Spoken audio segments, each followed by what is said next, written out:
Okay, so I appreciate, like I said, all of you for being here this morning. This is actually our second time doing a parent panel, so it's just a chance. I've kind of noticed just in my limited time being in this role that the very formal open houses where you come into an event and it's very clean and you tour, is kind of running its course, and parents really just want to hear from other parents and get kind of some of that nitty-gritty truth, and then come in and tour and have more of that personal tour. So the goal for today is just for you to hear the stories and the reality of some of our current parents. So this morning I have with me as our volunteers, let's see, Tina is here with us this morning. She is a mom of a lower school student and a middle school student, so has a very unique perspective there, juggling both divisions. So if you don't know anything about JCS, we are a K through 12. We have lower, middle, and upper school, so try to have each of those voices represented here this morning. We have Courtney here with us as well. She is mom of a kindergarten student. And then we have Virgie this morning. She is mom of one of our upper school students. So really just trying to give voice to all three divisions there.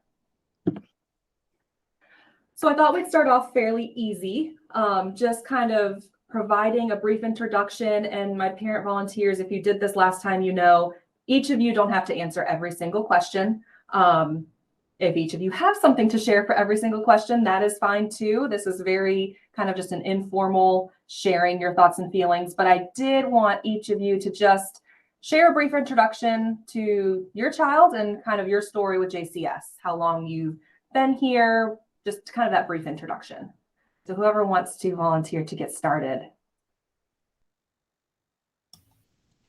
Okay, I guess I'll go. I'm Tina. Good morning, everyone.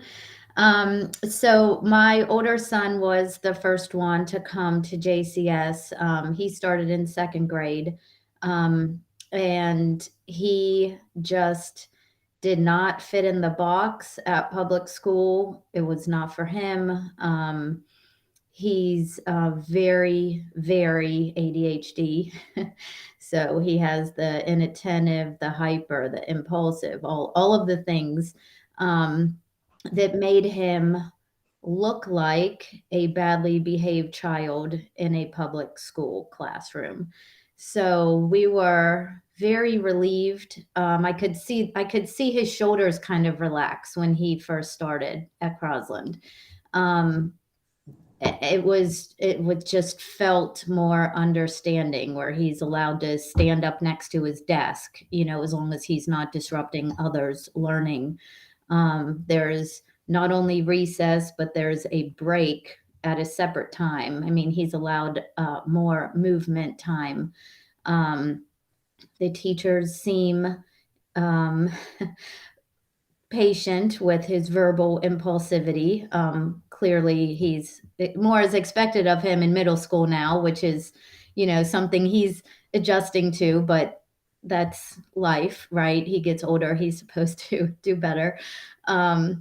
So anyways, it was really good for him. Our younger son, well, both of them really benefit from the small class sizes, and the extra attention, academic attention. And our younger son has some ADHD, but not to the degree of his older brother. And our younger son has a processing delay. And so the teacher is great. I mean, she kind of helped me understand it and works with him and gives him some extra time here and there. So anyways, I could go on, but I will. That's my introduction. I'll let somebody else share. Thanks. Do you want to go, Courtney, or do you want me to go? Oh, you go. I haven't done this before, so I'll learn from your two examples. Actually, I haven't done this before either, but I'm DJ's mom, and he's currently in 9th grade right now. So our introduction to John Crosland happened at the 4th grade level. We moved here to Charlotte from Massachusetts at the end of 2nd grade for DJ. And in Massachusetts, while he did have the impulsive ADHD, etc., we also were used to classes that actually had an aide in it, not like one for the whole grade. And they were occupational therapists in school and stuff. So when we inquired into public schools here, we were told they were occupational therapists because he had a fine motor skill issue from the get-go. So we tried third grade in public school, and oh my gosh, no, the occupational therapist was one for the entire school system. And she came once a month to visit and see how he was doing. So there wasn't actually somebody pulling him out of class daily or even weekly to do occupational therapy with him. Nope.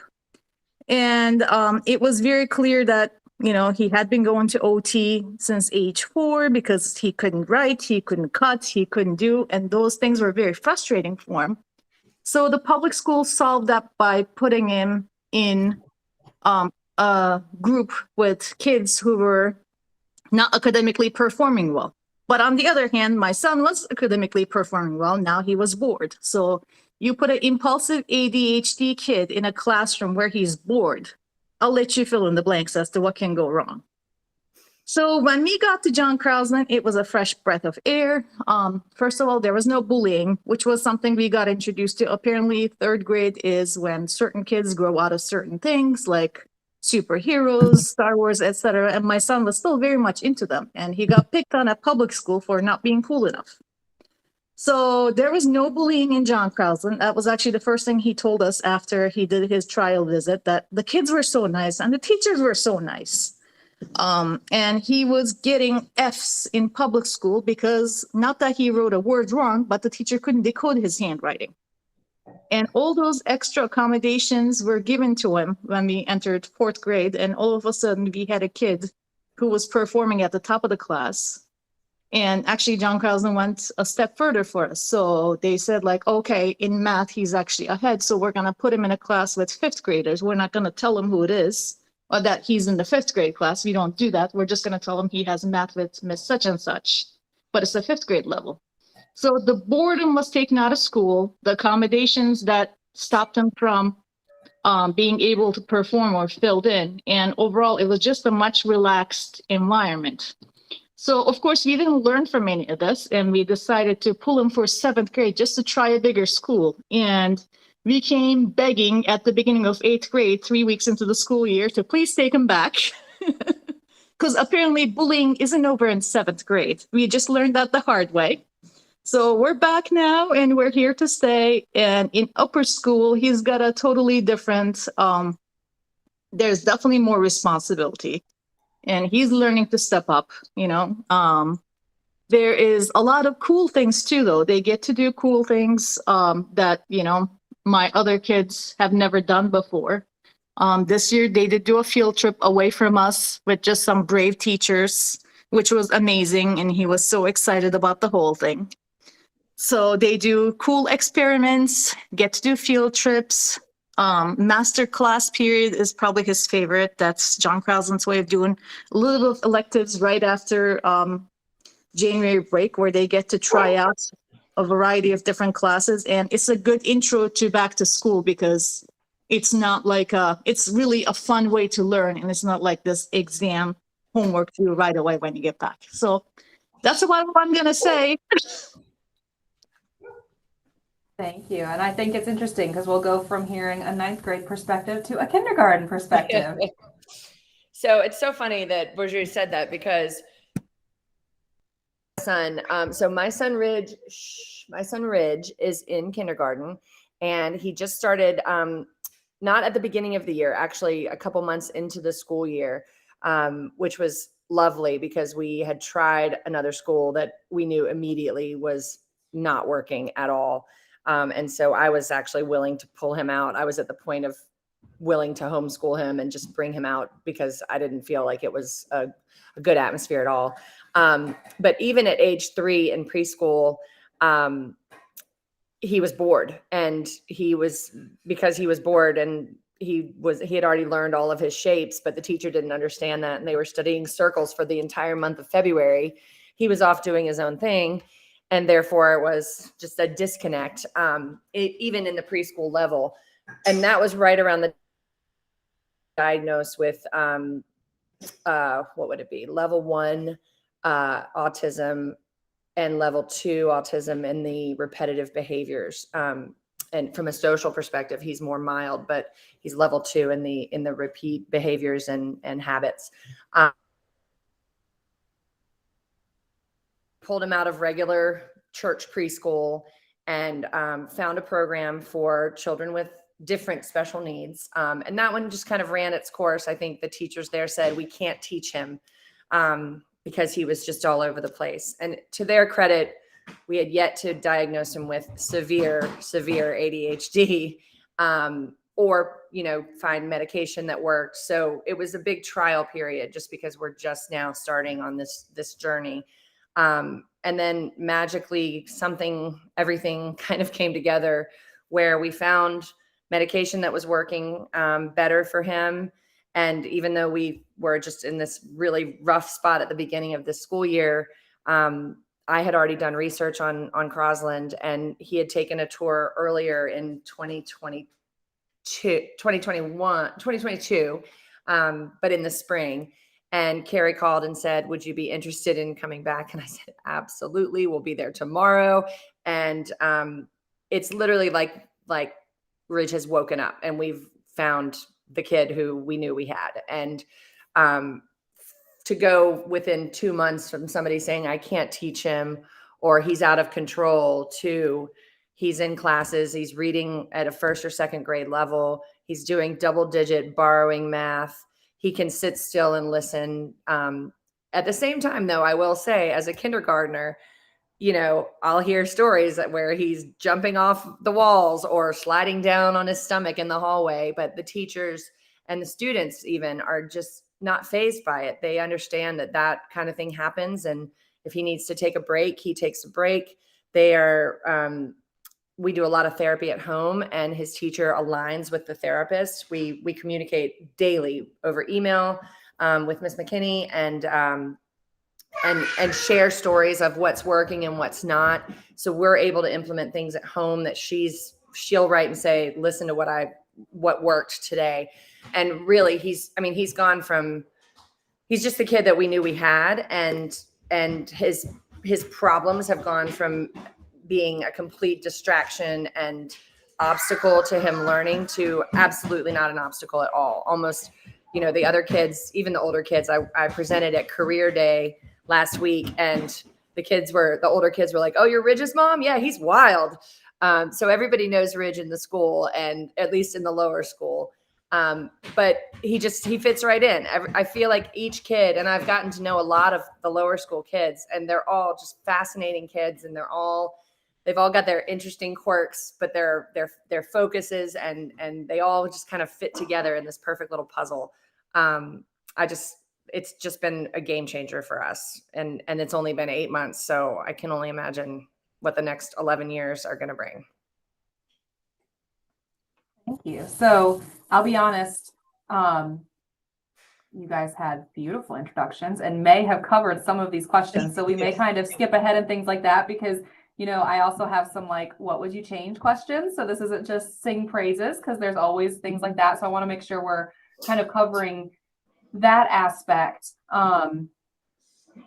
So with this question here, just kind of an interesting take. If you, just through conversation with your child or children, what would you say they like most about the school? And then is there anything where they're kind of like, oh yeah, I wish that they had that? Just again, for transparency's sake, to show kind of both ends of who we are and what we don't have as well.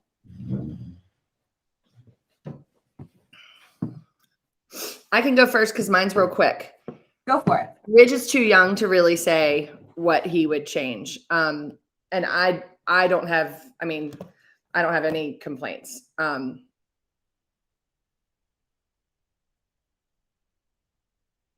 Bus that could take us to and from school every day, but I know that works, and it doesn't work with these kids, right? They want to be with us. So if I could beam him to school with me, I would do that. But otherwise, I would say his friends. He actually has friends for the first time, and he comes home, and he's never come home talking about school before Crosland. And now he gets in the car and he immediately is like, Mom, guess what we did today? And tells me these things. So I think he likes that he's noticed. And I think he likes that he has a social circle, which is just something that I wasn't sure he was ever going to have. So friends.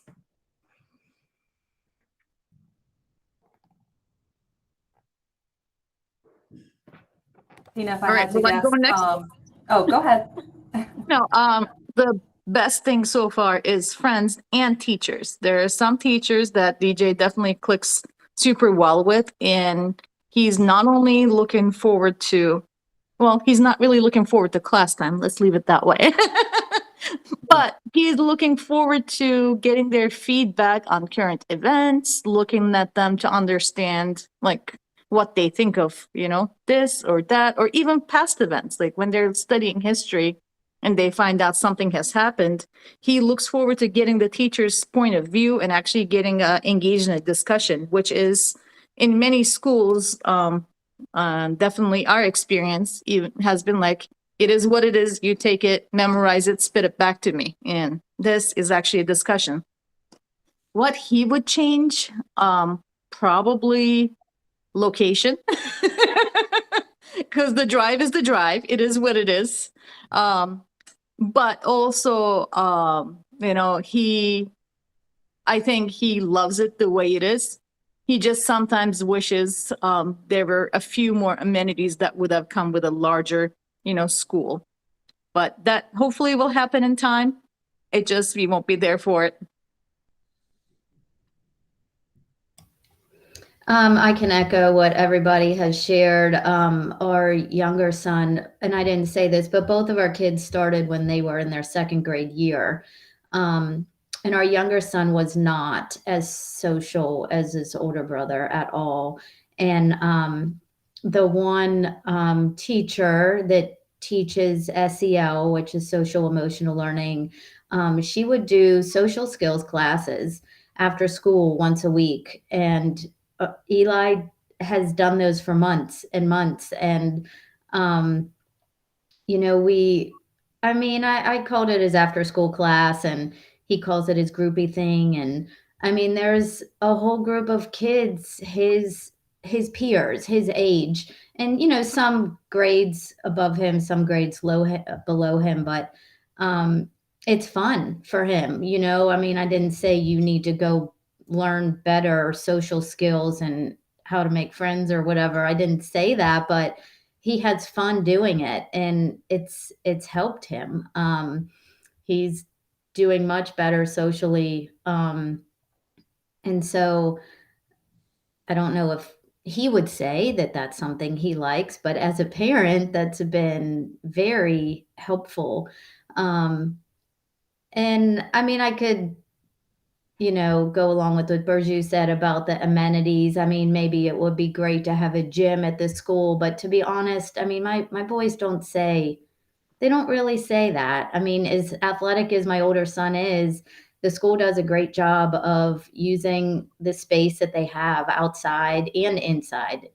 Outside they have the blacktop with the white lines for basketball and football, and in the multi-purpose room is served as a multi-purpose room, and they use it well when it's raining or when they need to. So maybe that's a general answer, but that's where we are. Okay. Awesome. Thank you. So I feel like just when I'm giving tours, because that's a huge part of my job, often parents will ask me, what's the communication look like? They're coming from oftentimes a situation, I think, where, maybe they're frustrated at lack of communication or at feeling surprised by things that come up. So just from your opinion, what is the conversation and the communication like between staff and yourself? And are you satisfied with it in terms of all the different ways it can look or how often? Just your experience with that. I know, Courtney, you already said that you're in constant communication with Miss McKinney. Yeah, McKinney, Ridge calls her by her last name, so we tend to just call her McKinney. But she, it's usually an email, but we get a weekly update. From a more formal standpoint, we get a full 4-paragraph email at the end of every week that reading, math, social skills, and then overall comments. And the overall comments section is really the one that we focus on because they were the things we were most worried about, where she says, you know, he had an interaction on the playground. He started the social conversation. He was great. He didn't have any meltdowns. He only had to go to the sensory room once. But then, I mean, when we first started, she would just send little tidbits, and she still does. Like, look at this video of him playing with Adeline on the playground, or today we came up with a new nickname for him and he loves it. Here's what it is. Little things, but things that you would never get, that I don't get. Certainly I don't get from public school with my older neurotypical children, but just things that you need to know about kids like this, and that really go a long way in seeing that they're improving and all of that. But the only other thing I would add to communication is, I mean, there's weekly newsletters, there's an end of week, there's like the In Orbit thing, and then there's something else. There's a newsletter at the end of the week. But if I ever need anything, I can always write Carrie, I can write Lori, I can write the head of the lower school, I can write Hallie, the head of the school, or I can write all of them, and they always get right back to us. So excuse me 1 second. That's the end of my answer, though. Yes. Well, I'll just jump right in. I think at an upper school level, we definitely don't get a weekly or, daily email by any means, but there's the parent teacher conferences, which happen, twice a year, that we get detailed feedback. But anytime we've needed something for regarding questions about adjusting medication, how his behavior was at school, anything we might need for a therapist appointment or a doctor's appointment, we've gotten feedback really fast from the teachers. And if something happens, either positive or negative, we get usually an email, and, responses are super fast. So, and then there's the whole for regular school events, there's the In Orbits extra reminders, Instagram posts. So I feel like, there's plenty of communication. I agree. I read the weekly In Orbits, and then the Friday forecast tells you what each class is working on, at least in lower and middle school. And I agree with the younger, the more communication you get, second, third, fourth grade is more frequent. It's as needed, basically. I still, for my sixth grader, if he's having an issue, they usually tell me about it. They'll email me same day, usually. And I can reach out to the head of the lower and middle school. It's the same person, head of lower and middle, and ask questions if I need to. And usually the teachers, you can reach out directly to them. So yeah, I would say it's enough, and as appropriate, it decreases with age and with incidents. So that's a good thing.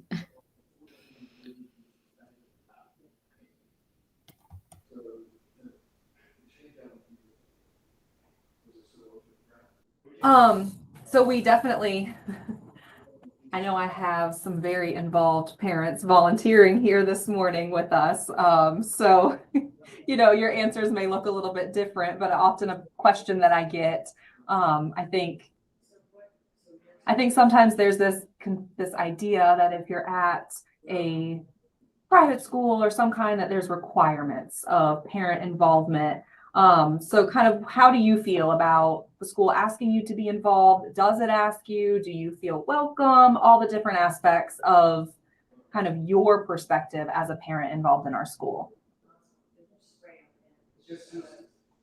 I mean, my perspective personally, I enjoy being involved, especially if it's, chaperoning a field trip. I love to be involved when it involves the kids directly. And that also will decrease with age. So, I want to take those opportunities while I have them. But also, there was a last minute ask to help bring the kids to the athletic game yesterday, because of weather and stuff. And, I'm happy to do that when I'm available. I definitely feel welcome. The biggest difference coming from public school to private school was, in public school, I would go have either breakfast or lunch once a week with the boys, and you don't do that there, but that's okay. I mean, they don't need me to come and support them during lunch, you know. It's a much smaller environment.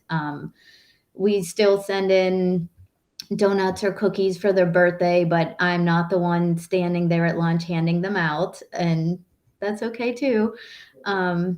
So to me, that's a difference in terms of actually going into the school, but they have events.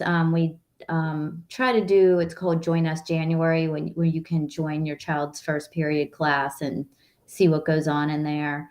And I think we have a fall event that's for the whole family, and it's an evening after a Friday one evening. So they do try to involve people. Yeah, I'll compare to public school too, because obviously we have some of that experience. I feel like public school involves you where you're needed, but it's not really a deep involvement with the school. It may be involvement with your child's class and maybe that teacher if you're like a room parent, but I hate to say it that way, but it's like grunt work, you know? Oh, yes, I need poster board for tomorrow. You know, get it. I need these cut into shapes. Do it, you know? Or I need donuts passed out for the whole class. Can you come in? Whereas my involvement in John Crosland has been definitely, I've run the book fair, you know, the past few years, which I do enjoy actually. And I don't see it as grunt work, but it's also, you know, seeing the kids joy in buying books. I have been involved with the fundraising gala. I've been involved with, I tried to make it to the, you know, our version of PTO, the parent council meetings, which is open to everyone, but there's no real pressure. Nobody's asking you to do grunt work, if you will, you know, and the involvement that you have with school is more in general across the board. You're not just involved with this one teacher and the 3 kids or however many kids in your classroom. In your kids' classroom, it's more of you get to know the whole school, the entire staff in your involvement. Hope that makes any sense. Yeah, it does completely. Courtney, I know you just were able to drop My back turn. in. I've seen the question. These 2 ladies on are like the VIPs. I'm new. I'm a rookie, but I'm already really sucked in. But it's been so fun, and I'm also have been a part of the parent council meetings. I'm the decorations centerpiece gala coordinator. I'm designed the centerpieces for the gala that's coming up. And I feel like I helped you with something else, Carrie. I presented at Career Day, which was so fun. I haven't worked in a while since we moved to Charlotte, but I worked in advertising for 15 years in New York. So got to revisit my PowerPoint skills and present to them, which was really fun. Yeah. Oh, I know. There was one other thing. Since my background's in marketing, Hallie and I have worked together on writing a press release for some big school news that recently happened. And I'm sure I'll be involved in a lot more, but there's definitely a core group of really awesome parents, moms and dads, who have been involved for a long time. And like Bridget said, I mean, there's no pressure at all, but I think when you do get involved, it's really, really uplifting, and you get a lot back for what you give, for sure. So, sorry, I'm just making sure for time's sake, I was reviewing. You kind of touched on this, and we don't have to spend a lot of time here, but again, a question that I'm getting a lot, especially from the upper school level. So Bridget, I'd be interested in your take on this, is, you know, we're smaller, so we don't have as many dances and like things like that. Do you still feel like there are activities that you get involved in, or do you feel like this is an area of room for growth? Kind of what's your opinion on that? I think it's a little bit of an area for growth, but I also feel like the COVID thing has kind of, you know, hit us there a little bit. We do like when we can, if it doesn't miss Fatino's, or, oh geez, I can't remember her new name now. Yeah, cut a jar. Yes. She does do the games, the Cheryl FC was a recent one. She does a Hornets one. She does a hockey one. So we love those outings, when it doesn't interject with some other thing that we have pre-planned. If it's on a date, we can do it. So that's great. I know some of the other activities are open to upper schoolers, like the whole family night in fall that is followed by upper school only marshmallow roast. But at this point, there are many activities that my son wants to be going with me anyways. So, I think this is like a part in his development and ours as well, that we want to send them off somewhere. We want to do our own thing. So, when we send them off somewhere, that really happens more in the school with the field trips, with the field trip that they did, that they went and stayed away for 2 nights away from us. So could there be more things that are kids only at the upper school level? Yes, but we do have a large population that comes from very different locations. So I do get the difficulty in coordinating them.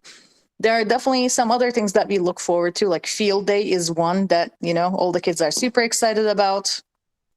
I know Miss Cuttajar does something else in the spring that's not really a fun run, but something else that, she gets food trucks and, ice cream and whatever. So there's plenty of things that my son is excited about participating in. But as I said, in our point in life with him and with us, it's just by choice that, he would rather be seen, wearing something like, a costume or something, an Elmo costume, than being seen next to me doing something fun. So are either of your boys doing the Renaissance? Is the Renaissance thing still happening? McKinney pulled together this like a Renaissance fair type thing for the students. Is that going on, Carrie? That is a wonderful question. I know she was working on it. I haven't heard any updates on it. Okay. So I'll have to follow up and see if that is happening still. I hope so. I don't know about it. She's very into it. So I know she was thinking about, I don't know if she was able to lobby to get that going, but. So really, we're kind of winding down in our time here, and I want to make sure that I leave room for those open Q&As if there's anything specific. So really down to the last 2 questions here. One, do you feel like, all of you have spoken very positively about the school, and I appreciate that. Do you feel like some of those things that you're seeing as positives in the school has influenced your at-home life in any way? And if so, can you explain that at all? I'd say absolutely. I mean, when your kid is happy, your at-home life is better. Corbin was coming home in kindergarten from public school and telling us how much he hated school and how stupid he was. And, that's not what you want to hear from your 5 and 6-year-old. Then he went to Crosland in 2nd grade, and he was the only 2nd grader the year he started. So he was in a class with a group of 3rd graders. He started coming home telling us what a genius he was because he was doing 3rd grade work. And like one of the other parents said, they match your kid. Like at public school, we were told he could do higher level math, but because he couldn't focus to keep up with the group, he couldn't do it. But at Crosland, they pair you at your ability. So you could have a 3rd grader in 4th grade math and 2nd grade reading. But the kids they're not told you're in a lower level, you're in a higher level. You're in this class. Okay, well, we're going to move you to this class now, and it could be for various reasons. So I had a guidance counselor tell me one time, you're only as happy as your least happy child. And I feel that. And so obviously we have way, way, way, way less meltdowns.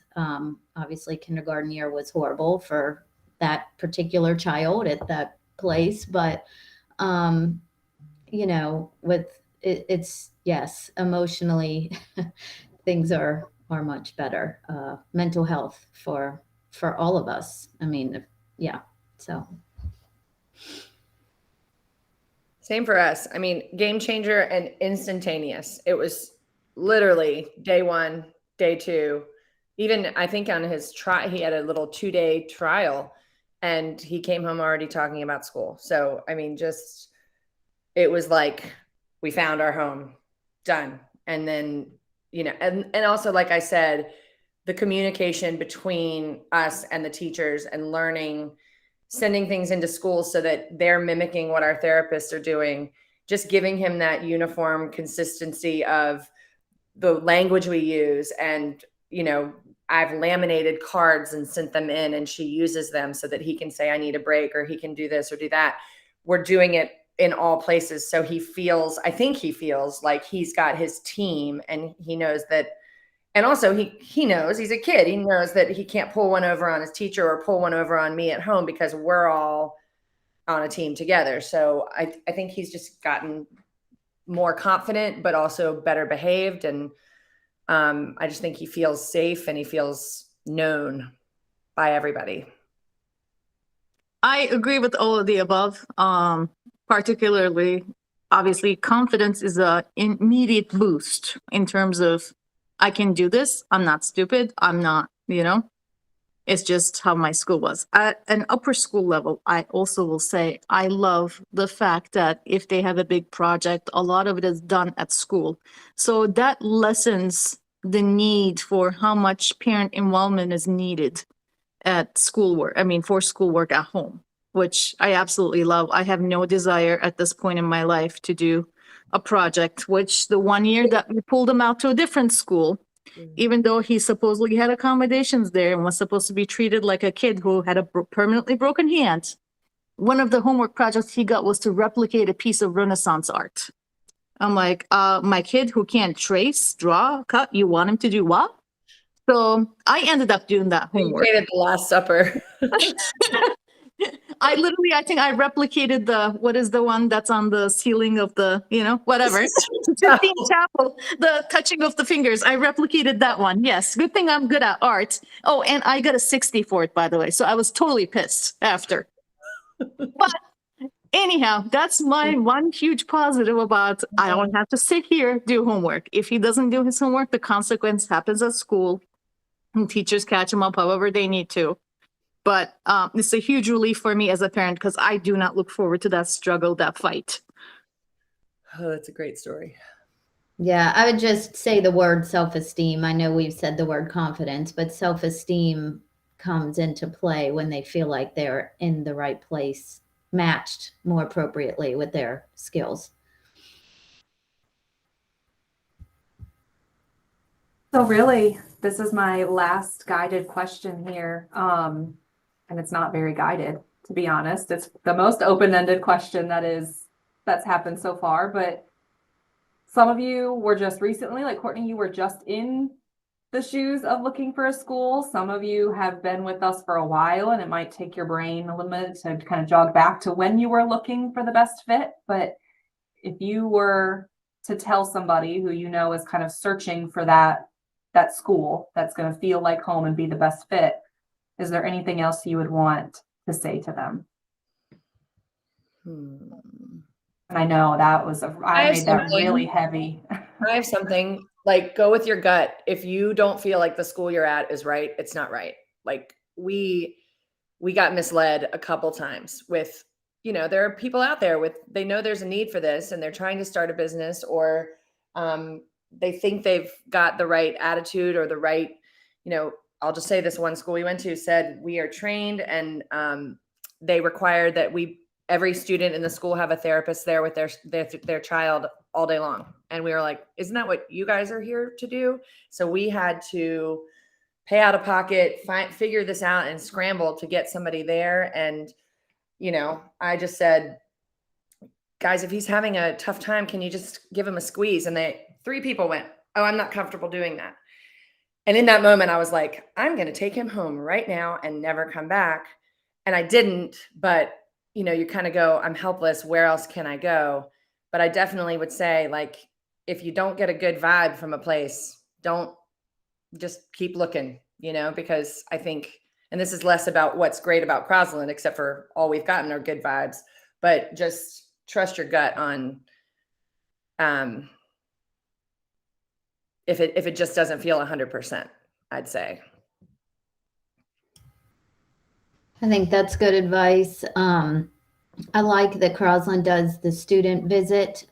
When my older son did it, it was 3 days. I'm not sure if it's 2 days now. 2 to 3.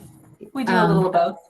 But I feel like that gives the family and the school a good chance to see if it's a good fit. You know, in hindsight, there was and we did the Crosland visit, and then we were also looking at another school at the same time. And on the second day, Corbin had a total meltdown. He was going to miss, I think, his younger brother's last family event that we were doing at lunch that day at the preschool. And I mean, he'd been at that same preschool for years. And we thought we understood he didn't want to miss that going to this school visit. But in hindsight, my husband said, well, he had this total meltdown. This might not be the right school for him. You know, like, is that really the cause of his meltdown? He didn't want to go visit the second day of this other place. And I was like, oh, well, that's a good thought. I hadn't thought about that. And so we didn't finish the application process at that place. But I mean, and I think in hindsight, that was the gut that we needed to check.